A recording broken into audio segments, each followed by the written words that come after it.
Lenguaje y literatura, octavo grado. La novela histórica y la novela gótica. Sean todas y todos bienvenidos a una nueva clase de lenguaje y literatura de octavo grado, en la que estudiaremos la novela histórica y la novela gótica. Conoceremos esas particularidades de este tipo de novela. Por ejemplo, la novela histórica estará ambientada en la Edad Media, tendrá héroes, caballeros, entre otros. En cambio, la novela gótica presentará un ambiente oscuro, lúgubre y algunas veces de miedo. Esto y más lo descubriremos en esta clase. ¡Empezamos! Ahora bien, conozcamos datos más interesantes sobre la novela histórica. Como sabemos, esta novela surgió allá por el siglo XIX. ¿Con quién? Con Sir Walter Scott. Y él escribió una de las obras más representativas, Ivanhoe. Y con Ivanhoe tenemos la ambientación en la Edad Media, cuando un caballero va a las cruzadas, queda sin tierra, queda sin nada, pero regresa después a su pueblo natal. A partir de esta novela y la ambientación perfecta que hace de la historia Walter Scott, otros escritores contemporáneos han creado obras también muy magníficas. Entre estas tendríamos Los Miserables de Víctor Hugo, también El nombre de la rosa de Humberto Eco. Pero preguntémonos, ¿y en El Salvador se ha escrito novela histórica? Y la respuesta es sí. La novela histórica ha sido cultivada en menor medida en nuestro país y tenemos algunos representantes. Entre estos destacan Rodrigo Ezequiel Montejo, que escribió El crimen del Parque Bolívar, y quizás esta ha sido la obra más estudiada, ya que la tenemos en nuestro programa de estudio. Pero ¿cuál es la particularidad de esta novela? Pues está ambientada ya por los años de 1913 en algunas zonas rurales y en el área urbana de San Salvador, y relata específicamente el magnicidio contra el doctor Manuel Enrique Araujo, que fue el único presidente en nuestro país en ser asesinado en funciones. Pero, ¿cómo logró Rodrigo Ezequiel Montejo retomar historia y combinarla con hechos ficcionales para construir un relato que fuera verosímil o parecido a la realidad? Bueno, buscó en los periódicos de la época, en libros de historia, y entre los periódicos de la época tenemos el Diario Oficial, y en el Diario Oficial se nos dan algunos relatos y se nos cuenta cómo fue el atentado contra el doctor Araujo. Ahora bien, tenemos novelas mucho más antiguas en El Salvador que están ambientadas con historia, y entre estas tenemos El crimen de un rábula. Y este crimen de un rábula es un relato bastante particular y está ambientado en un San Salvador del siglo XIX. Ahora bien, con la novela gótica tenemos otros casos muy particulares, pero para conocer más sobre este tipo de novela, los invito a ver el siguiente ¿Sabías qué? ¿Sabías que el gótico es un estilo arquitectónico que se desarrolló en Europa Occidental como evolución del románico entre los siglos XII y XVI, y que se caracteriza en arquitectura por la presencia del arco ojival, los pináculos y las elevadas agujas? Construida en piedra y con una fuerte temática religiosa que quiere resaltar el contraste entre las tinieblas y la luz. En El Salvador existen dos reconocidas estructuras con estilo gótico: la Catedral de Nuestra Señora de Santa Ana en el departamento de Santa Ana y la Iglesia del Calvario en San Salvador. Ahora que ya estudiamos las características de la arquitectura gótica, estudiaremos cuáles son las particularidades que presenta la literatura gótica. Y estas serán que estará enmarcada en ambientes oscuros, lúgubres, y por eso utilizará abadías, monasterios, castillos oscuros, que serán con ambientes como de ultratumba. ¿Por qué? Porque lo que quieren es despertar en el lector un sentimiento de acongojo, histeria, miedo y algunas veces hasta terror. y se logra tan perfectamente esa ambientación que el lector siente que se transporta al lugar donde están sucediendo todos los hechos y en ese momento siente temor y siente pavor. ¿Por qué? Porque la obra y la narración están construidas con una presteza muy magistral. Ahora bien, ¿cuáles son algunas obras representativas de este movimiento? Pues tenemos El Castillo de Otranto, de Horace Walpole. También tendremos El Monje, de Matthew Lewis. Y quizás una de las que más hemos estudiado y hemos escuchado es Frankenstein, de Mary Shelley. Ahora que ya conocemos más sobre la literatura gótica, en tu guía de aprendizajes en las actividades 2 y 3 te piden que leas un fragmento de Drácula de Bram Stoker y después respondas unas preguntas. Pero para ambientarte más sobre esta novela, te invito a que veas el siguiente video.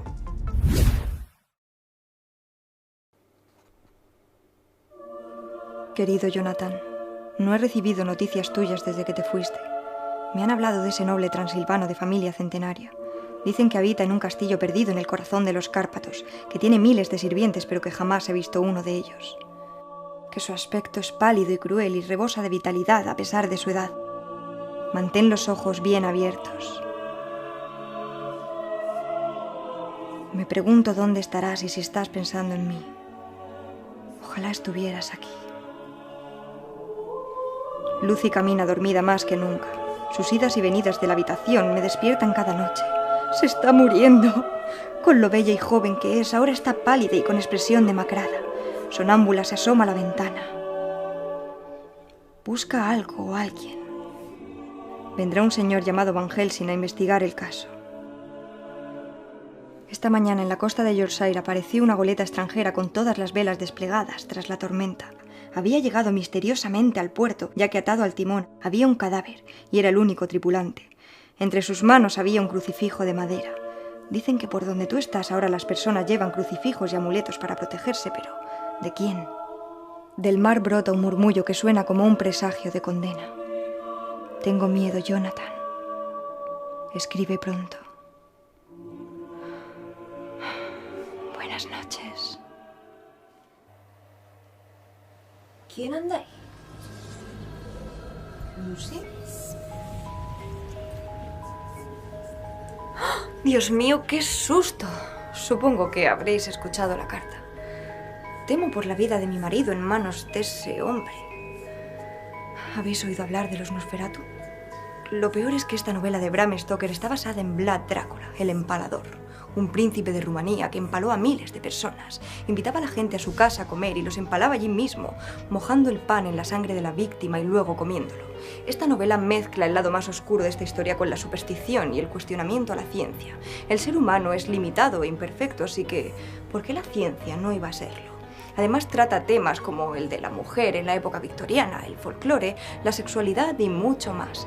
Para aquellos lectores o jóvenes escritores que busquen innovación y originalidad, este libro está narrado en cartas, diarios y documentos que juntos forman esta interesantísima y misteriosa obra literaria, Drácula.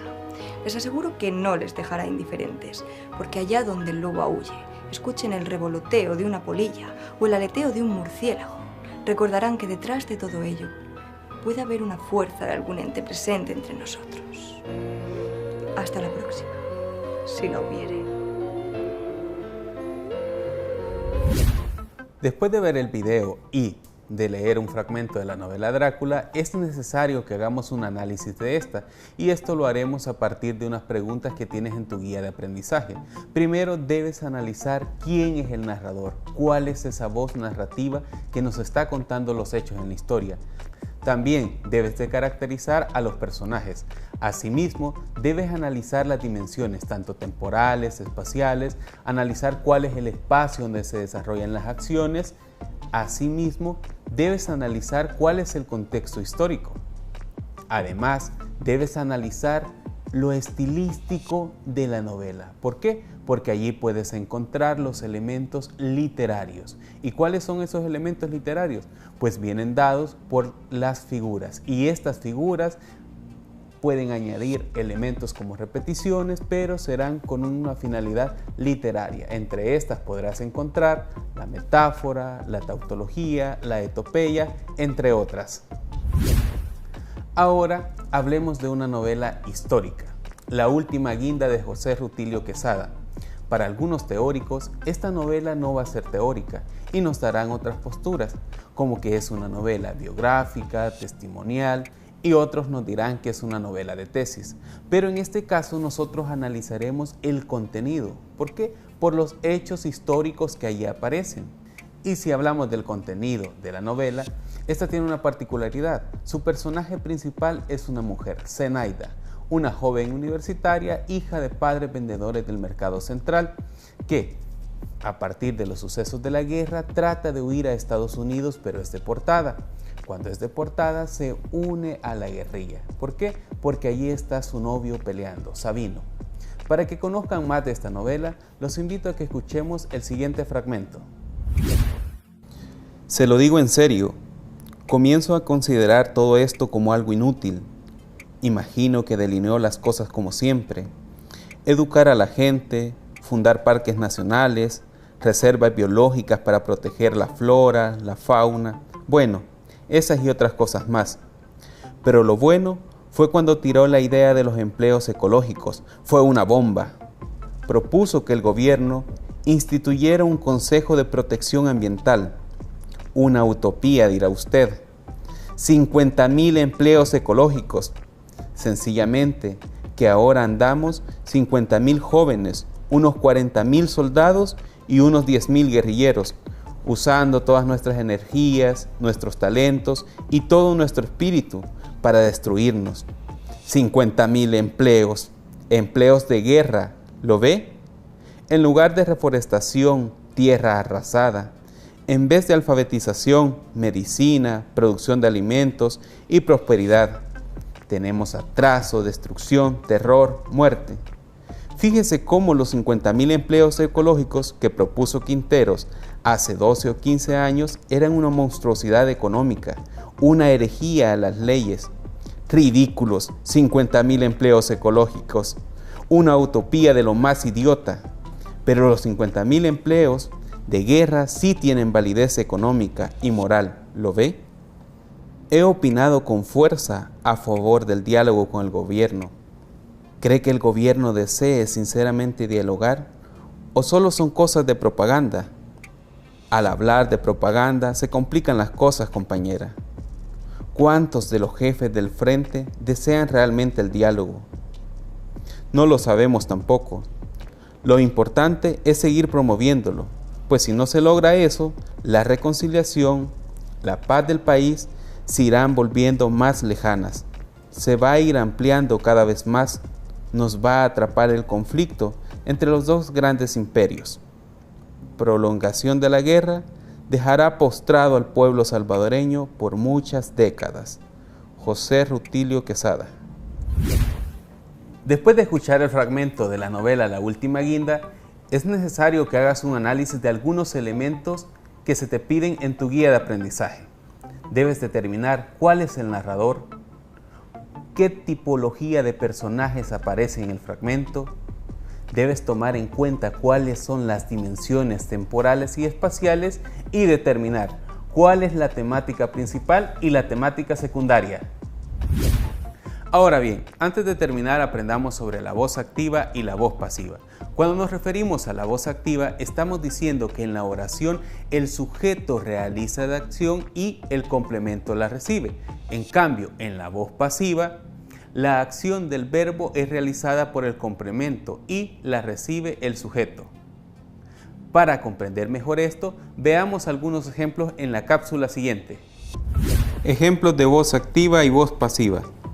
Voz activa. La fórmula es sujeto más verbo más objeto directo. Ejemplos: mi hermana compró la torta. El Estado emitirá nuevos billetes. La profesora felicita al alumno. La policía investiga un posible fraude. Voz pasiva. La fórmula es objeto directo más verbo, cero estar, más participio, más por, más sujeto, complemento agente. Ejemplos: la torta fue comprada por mi hermana. Nuevos billetes serán emitidos por el Estado. El alumno es felicitado por la profesora. Un posible fraude está siendo investigado por la policía. Esto fue todo por hoy de su clase de lenguaje y literatura de octavo grado. Los esperamos a la próxima. Hasta luego.